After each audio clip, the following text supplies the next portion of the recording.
પુલ રસ્તા ને બધી સારા બનાવવા એ તમારી ફરજમાં આવે છે. હમણાં તાલી પાડતા હતા, પાડો તાલી, પાડો તાલી.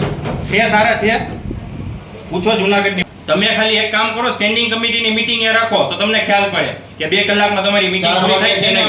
તમે ખાલી શ્વાસ ના લઈ શકો. અરે મેયર શ્રી, જુનાગઢમાં ઇન્સાન રહી જાનવર નથી રહેતા.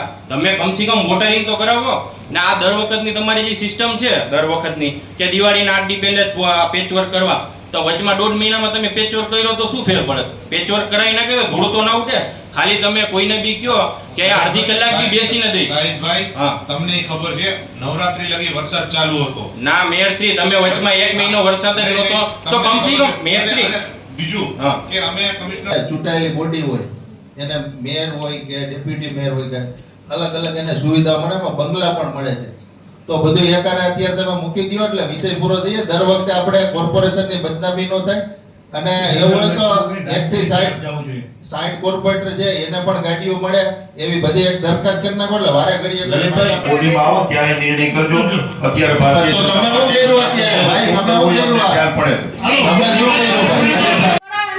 આપણે વેરો જુનાગઢની જનતા પાસેથી લેવાનો નથી. અને જ્યારે ટનાટન જુનાગઢ થાય, હાઈ ક્લાસ રોડ રસ્તા બને એટલે વેરો ચાલુ કરી દેજો. બાકી આપણે છે ને વ્યાજ સહિત વેરા લઈ છીએ. અને 1 વરાનો છે ને, મને બોલાજો બધું બોલજો, 1 વરાનો વેરો છે ને એ માફ કરી દો. અને જુનાગઢની જનતા છે ને અટાણે કોઈ સુવિધા નથી મળી, પીલાય છે હો. તમારે આપણા વિસ્તારમાં નિયમિત સફાઈ થાય છે. આપણે ત્યાં નહીં, સફાઈ ક્યાંય નથી થતી. તમે લાઈટની પણ કોઈ ફરિયાદ હોતી નથી. કોઈ લાઈટ નથી. હું જોઉં છું લલિતભાઈ છે ને, એ લાઈટનું આપણું જે ગ્રુપ છે ને સ્ટ્રીટ લાઈટનું, એની અંદર લખતા હોય છે ને, એની ફરિયાદો તાત્કાલિક થઈ પણ જતી હોય છે. હમણાં દિવાળી ઉપર નથી હા, દિવાળી ઉપર દિવાળી ઉપર ક્યાંય લાઈટ નથી, ફરિયાદ આવે છે લોકોની. નવરાત્રી કરી દો. અને અમે ઢોલ નગારા વાળી નીકળશું. વેરો જી લેવા જાય ને એમાં અમે જાવ. અને લેજો એટલે હારા વાત નહીં. વેરો લેવાનો જ નથી જનતા પાસેથી. મંજુબેન, આપણે જે છે ને 6 નંબરમાં એટલે જ આપણે આ કોર્પોરેટરનું સાહેબ કામ ન થતું હોય તો એમાં સામાન્ય પ્રજાનું હું? તમે એમ તો વિચાર કરો, સામાન્ય પ્રજા શું કરે? આપ મારો મોબાઈલ મેડમ લઈ શકો છો. આપ એના બધા કોલ રેકોર્ડ્સ ચેક કરી શકો છો, WhatsApp પણ ચેક કરી શકો છો. કોઈને પણ મેં રિપ્લાય ના આપ્યો હોય તો પણ આપ મને ચેક કરી શકો છો. મને તમને WhatsApp કરીને જોતા જજો ને એનું નિરાકરણ લેતા જજો. અમે તમામ કોર્પોરેટરશ્રી, તમામ નાગરિક ગમે ત્યારે ફોન કરે તો એને સૂચના હું તરત જ તાત્કાલિક જે તે શાખાધિકારીને આપી દઉં છું.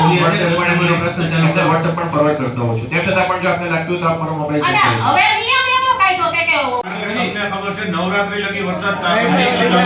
ટાઈમે વરસાદ એ વચમાં 1 મહિના વરસાદ જ નહોતો. તમે જોઈ લેજો.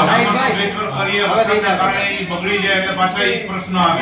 ને બીજી થોડીક આ સિસ્ટમ ફેરો. દર વખતે તમે આ સિસ્ટમ કરી છે કે દિવાળીના 8 દી પહેલે જ કરવાનું. આવતી વખતે તો પ્રશ્ન જ નહીં આવે. એ તો હવે જોશું કઈ રીતે ઓળખી જાય આગાહી હોય અને એ બધું પ્રેડિક્શન ને બધું ધ્યાનમાં લઈને પછી અરે 1 મહિનો વરસાદ જ નહોતો. એટલે જોઈ લ્યો, 1 મહિનો વરસાદ જ નહોતો. વચમાં 1 મહિનો વરસાદ જ નહોતો. કે છે અશક્ય છે વોટર છાંટવું. 2 વાર વોટરિંગ કરો તો તમને શું ફેર પડે? અમે- પબ્લિક આ 82 કરોડનો ટેક્સ ઇનડાયરેક્ટ ડાયરેક્ટ ટેક્સ ભર્યો છે. ઇફેક્ટિવ નથી એમ કહું છું. તમે કોઈ વાર ટ્રાય કરી? કે હોય જ ભાઈ. એના ફોટા છે મારી પાસે. જેસી રોડ ઉપર ડેઈલી 3 થી 4 વખત જ્યારે ભૂગર્ભ ગટર ખોદી ને, ચાવડા સાહેબને જ ખબર છે. ત્યાં પાણીપુરા બોર્ડ દ્વારા ફેઝ 1 માં ભૂગર્ભ ગટરની કામગીરી મુખ્ય રોડની થયેલી. એની ઉપર રિસ્ટોરેશન માટે એમને સીસી કરેલું.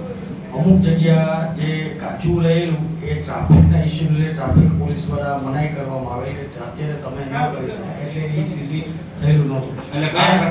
એક હાલ જ્યાં પાણીની લાઈન નખાયેલી છે, ડામર રોડનું પેચવર્ક કરવાનું છે. કમિશનરની સૂચના છે, સંકલન સમિતિએ પણ કીધું છે. એટલે એમાં અત્યારે ગાંધી ચોક બાજુનું પાણીની લાઈનનું સીસી કમ્પ્લીટ થઈ ગયું છે. અને પાણીપુરા બોર્ડે જે સીસી કરેલું એમાં જે ડેમેજ થયેલું એ પણ અત્યારે રિસ્ટોરેશન વર્ક ચાલુ છે. અને આજે એની વિઝિટ લઈને અમારે ક્લિયર આપવાનું છે કે બાંધકામ શાખા છે એ ત્યારબાદ એની પર ડામરનું લેયર કરવાની છે. વોટરિંગ છે એ આપ કીધું એ પ્રમાણે વોટરિંગ કરીએ છીએ, પણ વોટરિંગ મુખ્ય રોડ છે એટલે એ એટલું ઇફેક્ટિવ થતું નથી. એટલે ઝડપથી એની એક ડામરની જે લેયર કરવાનું છે એનું આયોજન થઈ ચૂક્યું છે ને એનું બેઝ જે તૈયાર કરવાનો એનું કામ અત્યારે ચાલુ છે. ચાવડા સાહેબ એક ભારતીય જનતા પાર્ટી તો એનો ટેક્સ માફ કરવો જોઈએ. અમે વ્યાજ માફી કરીએ છીએ જૂની આપણે સુવિધા ન આપી શકીએ. વ્યાજ માફી કરીએ છીએ ધરાજીનો વેરો કોઈ ભરશે નહીં. આપણે આનો નિર્ણય કર્યો એટલે પૂરું થાય. ટેક્સ માફી આપી જોઈએ. આપણે સરળ સરળ રોડ આપણે લઈ રહ્યા છીએ. અત્યારે તહેવારનું હું દિવાળીમાં સાફ સફાઈ આપી દઉં ને. ત્યારે આપણે પેજ બધું ચાલુ કર્યું જ છે. કાંઈ ત્યાં ન થતી સફાઈ અને કેટલા ફરિયાદો બધે આવે. સફાઈ થાય છે. બીજો નંબર આવ્યો આપણે છે. હજી 5 સુધી રોડ રસ્તાની સેવા માટે છે. ટેક્સ માંગો ભરે એની સેવા આપવા. રોડ તૂટવાના જ હોય છે, રોડ પછી નવેસરથી લલિતભાઈ સેવા સદન જેવો સેવા માટે જ આપણે કર લઈએ છીએ આમાં સેવા માટે લઈને પણ સેવા તો પૂરી પાડતા નથી. સેવા કાંઈ નહીં. સેવા તો આપણે પૂરી પાડતા નથી. ગટર એટલે કામ આવે એ પણ